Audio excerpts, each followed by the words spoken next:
दोस्तों, न्यूयॉर्क के सबवे में एक वायलिन बजाने वाला 45 मिनट तक वायलिन बजाता रहा और उसने एक गीत सुनाया। उसके गीत को सुनकर कुछ लोग रुक गए और एक जोड़े ने तालियां भी बजाई। उसके गीत गाने पर तकरीबन $30 उसको टिप्स में मिले, लेकिन ये कोई नहीं जानता था कि वो वायलिन बजाने वाला कौन था। दोस्तों, उस दिन उस सबवे में वायलिन बजाने वाला अमेरिका का मशहूर वायलिनिस्ट जोशुआ बेल था, जिसने अपनी $3.5 मिलियन की मालियत के गीतों में से एक गीत उस दिन उस सबवे में सुनाया था।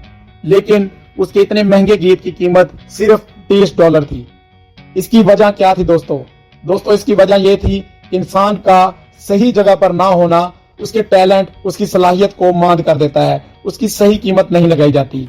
लिहाजा आप में से भी बहुत सारे ऐसे दोस्त हैं जिनकी वैल्यू, जिनकी कीमत, जिनका टैलेंट बहुत ज्यादा कदर कीमत का हामिल है, लेकिन वो सही जगह पर नहीं है।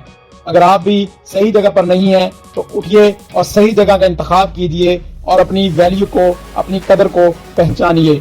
शुक्रिया।